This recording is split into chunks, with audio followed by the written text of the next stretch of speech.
motivasi dan tips bagi kalian khususnya peserta didik. Ada suatu hal yang harus kita lakukan dari kita bayi sampai kita tua.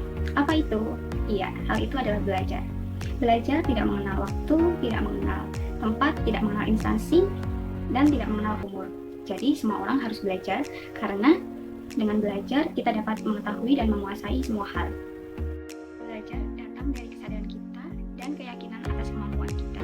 Jadi tidak ada gunanya jika IQ kamu tinggi tapi kamu tidak disiplin, kamu malas, dan kamu tidak mau berkorban untuk masa depan. Ada beberapa hal yang harus kita perhatikan saat kita memulai belajar agar proses belajar kita berjalan dengan benar. Yang pertama adalah mindset atau pola pikir. Sebelum belajar, kamu harus menyiapkan pola pikir yang jernih agar otak kita dapat menerima dan mampu menyerap pembelajaran secara terbuka. Belajarlah dengan didampingi orang yang ahli yang benar-benar mengerti tentang hal yang ingin kamu kuasai.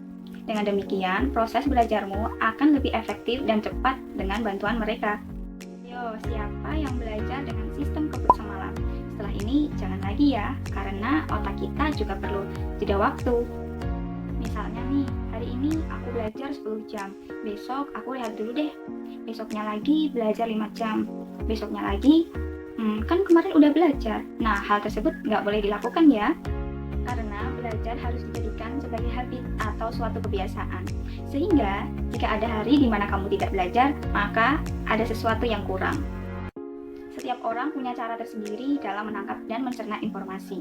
Maka, harus dikenali dulu bahwa kamu itu tipe orang yang seperti apa.